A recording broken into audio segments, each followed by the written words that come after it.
आइए भक्तजनों, अब सुनते हैं शनिवार व्रत की विधि एवं कथा। इस दिन शनि की पूजा होती है। काला तिल, काला वस्त्र, तेल, उड़द शनि को बहुत प्रिय हैं। इसीलिए इनके द्वारा शनि की पूजा होती है। शनि की दशा को दूर करने के लिए यह व्रत किया जाता है। शनि स्तोत्र का पाठ भी विशेष लाभदायक सिद्ध होता है। कथा। एक समय सूर्य, चंद्रमा, मंगल, बुध, बृहस्पति, शुक्र, शनि, राहु और केतु इन ग्रहों में आपस में झगड़ा हो गया कि हम सब में सबसे बड़ा कौन है। सब अपने अपने को बड़ा कहते थे। जब आपस में कोई निश्चय न हो सका तो सबके सब आपस में झगड़ते हुए इंद्र के पास गए और कहने लगे कि आप सब देवताओं के राजा हो, इसीलिए हमारा न्याय करके बतलाओ कि हम नवग्रहों में सबसे बड़ा कौन है। राजा इंद्र इनका प्रश्न सुनकर घबरा गए और कहने लगे कि मुझ में ये सामर्थ्य नहीं है जो किसी को बड़ा या छोटा बतलाऊं। मैं अपने मुख से कुछ नहीं कह सकता। हाँ, एक उपाय हो सकता है।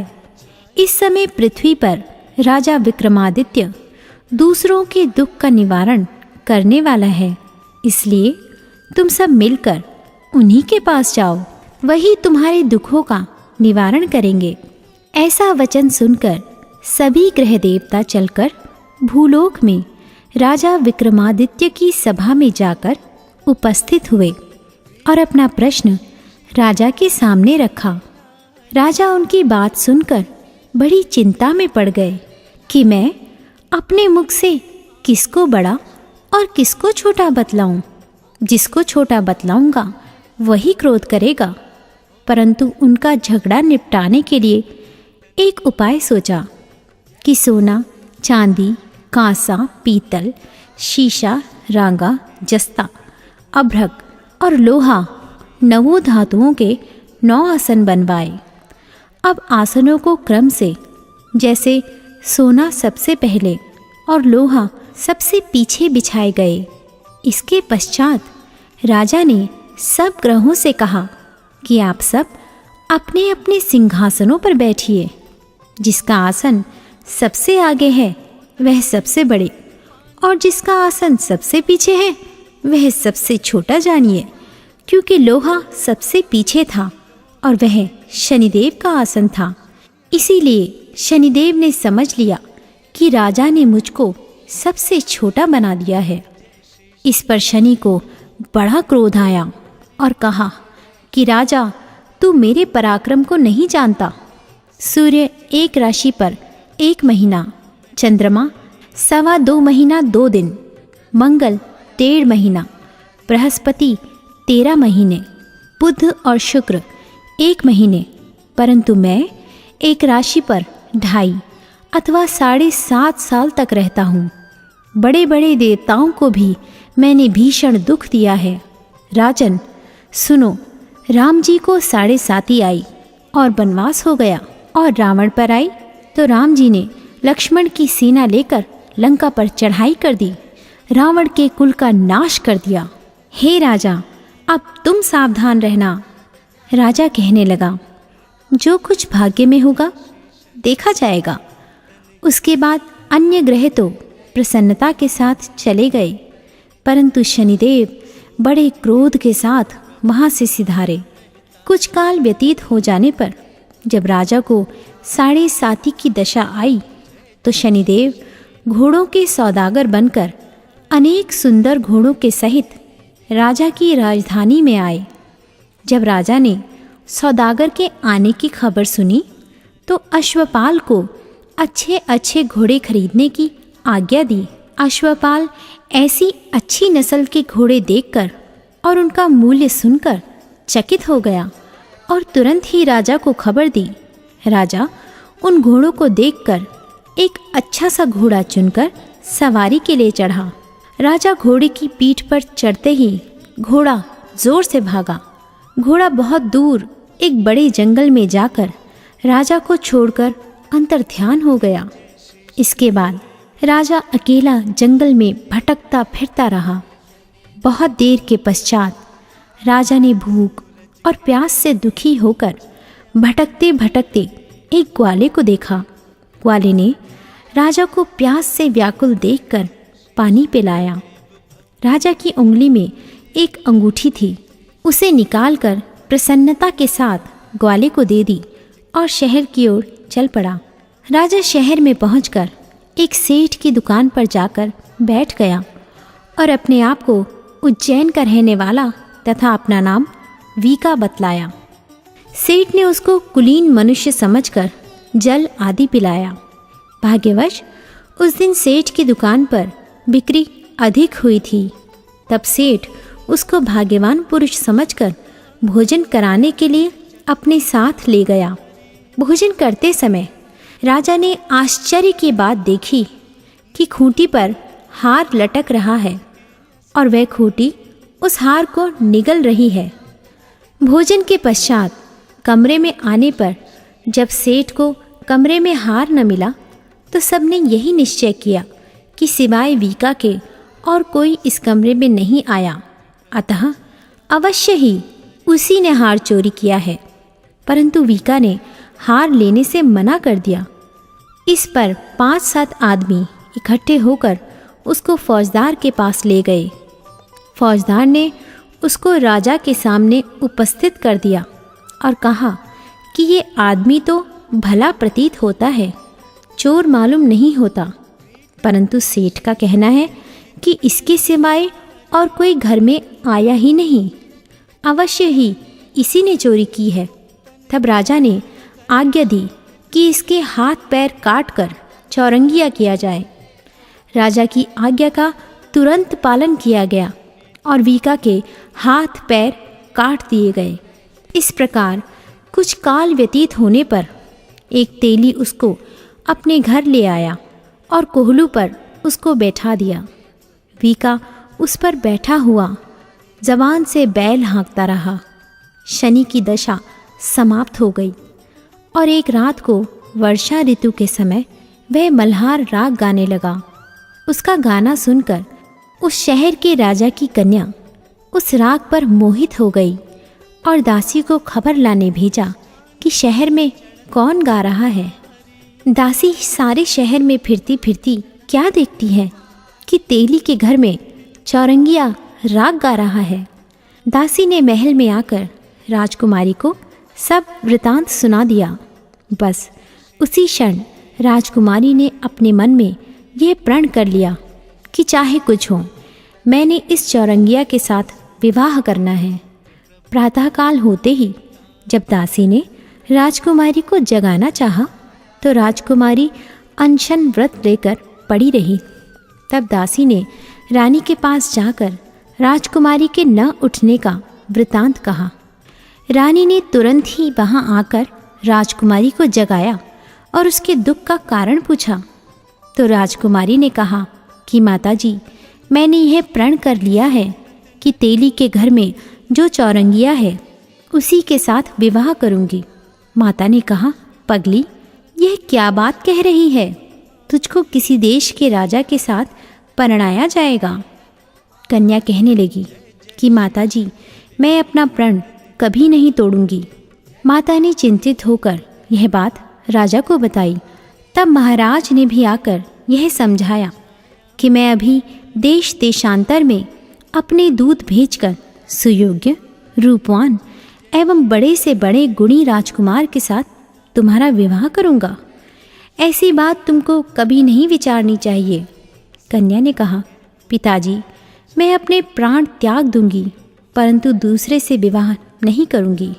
इतना सुनकर राजा ने क्रोध से कहा, यदि तेरे भाग्य में ऐसा ही लिखा है तो जैसी तेरी इच्छा हो वैसा ही कर।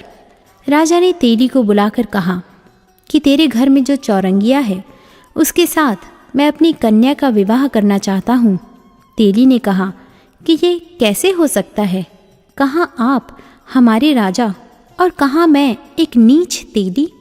परंतु राजा ने कहा कि भाग्य लिखे को कोई नहीं टाल सकता, अपने घर जाकर विवाह की तैयारी करो।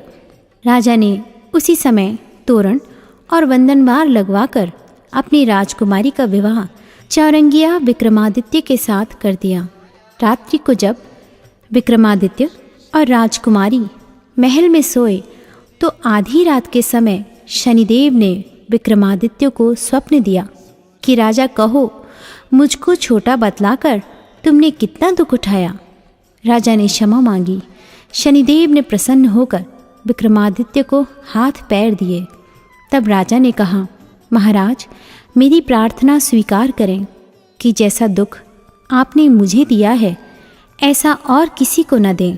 शनिदेव ने कहा कि तुम्हारी प्रार्थना स्वीकार है। जो मनुष्य मेरी कथा सुनेगा या कहेगा उसको मेरी दशा में भी कभी किसी प्रकार का दुख नहीं होगा, और जो नित्य ही मेरा ध्यान करेगा या चींटियों को आटा डालेगा उसके सब मनोरथ पूर्ण होंगे। इतना कहकर शनिदेव अपने धाम को चले गए। राजकुमारी की आंख खुली और उसने राजा के हाथ पांव देखे तो आश्चर्य को प्राप्त हुई। उसको देखकर राजा ने अपना समस्त हाल कहा कि मैं उज्जैन का राजा विक्रमादित्य हूँ। यह सुनकर राजकुमारी अत्यंत प्रसन्न हुई। प्रातःकाल राजकुमारी से उसकी सखियों ने पूछा तो उसने अपने पति का समस्त वृतांत कह सुनाया। तब सबने प्रसन्नता प्रकट की और कहा कि ईश्वर ने आपकी मनोकामना पूर्ण कर दी। जब उस सेठ ने यह सुना तो वह विक्रमादित्य के पास आया और राजा विक्रमादित्य के पैरों पर गिरकर क्षमा मांगने लगा कि मैंने आप पर चोरी का झूठा दोष लगाया, अतः आप मुझको जो चाहें दंड दें।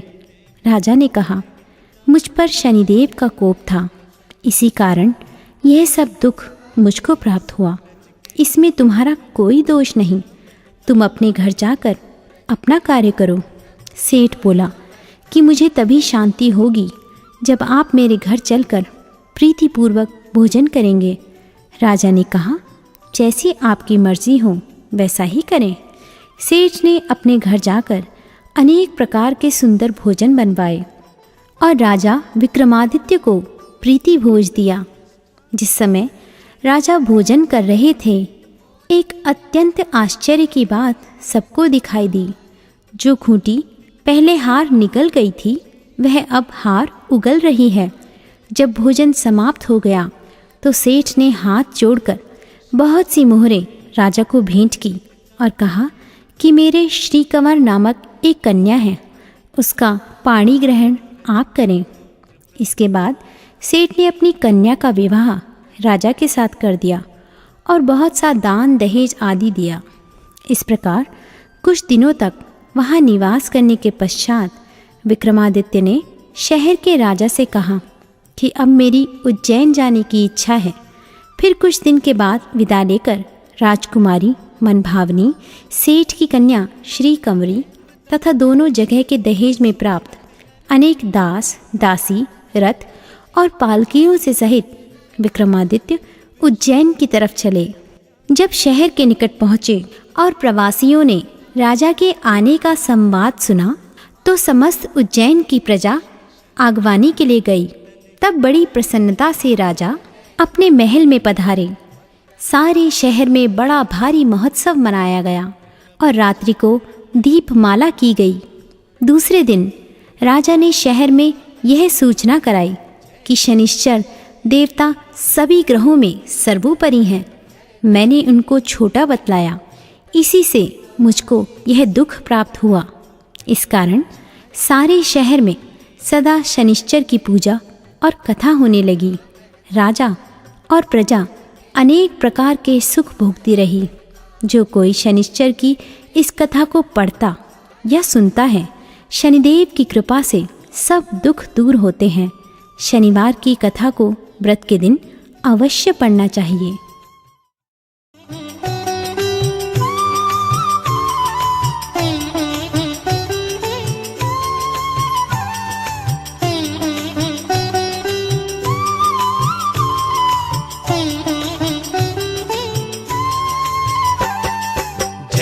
श्री शनि देव भक्तन हितकारी। जय जय श्री शनि देव भक्तन हितकारी। सूरज के पुत्र प्रभु छाया महतारी। सूरज के पुत्र प्रभु छाया महतारी। जय जय श्री शनि देव भक्तन हितकारी। जय जय श्री शनि देव भक्तन हितकारी। सूरज के पुत्र प्रभु छाया महतारी। सूरज के पुत्र प्रभु छाया महतारी।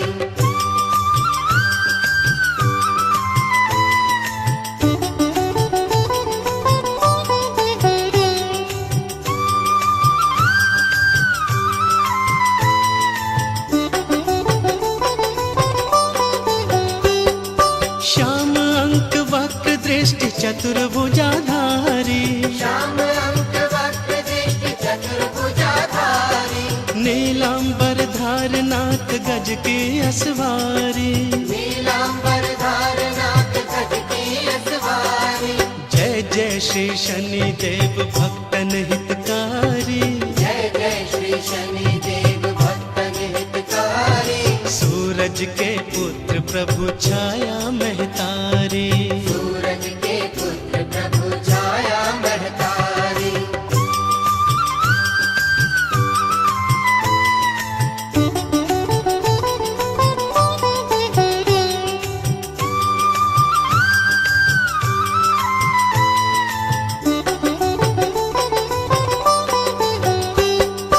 किरीट मुकुट शीश रजत दीपत है लीलारी। किरीट मुकुट शीश रजत दीपक है लीलारी।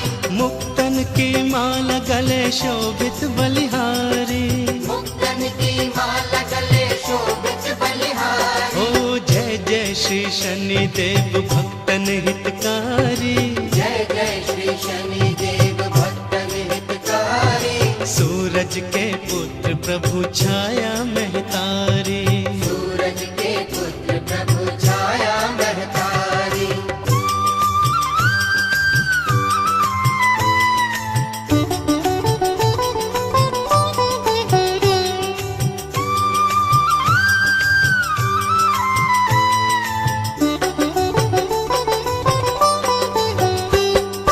मोदक मिष्ठान पान चढ़त है सुपारी। मोदक मिष्ठान पान चढ़त है सुपारी। लोहा तिल तेल उड़द महिषी अति प्यारी। लोहा तिल तेल उड़द महिषी अति प्यारी। जय जय श्री शनि देव भक्तन हितकारी। जय जय श्री शनि देव भक्तन हितकारी।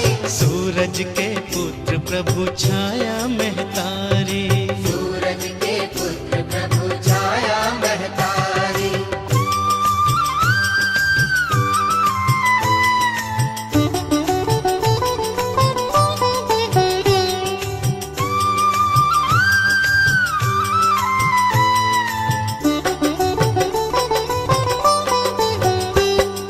देव दनुज ऋषि मुनि सुमिरत नर नारी। देव तनुज ऋषि मुनि सुमिरत नर नारी। विश्वनाथ धरत ध्यान शरण है तुम्हारी। विश्वनाथ धरत ध्यान शरण है तुम्हारी। जय जय श्री शनि देव भक्तन हितकारी। जय जय श्री शनि देव भक्तन हितकारी। सूरज के पुत्र प्रभु छाया महतारी। सूरज के पुत्र प्रभु छाया महतारी। जय जय श्री शनि देव भक्तन हितकारी। जय जय श्री शनि देव भक्तन हितकारी। सूरज के पुत्र प्रभु छाया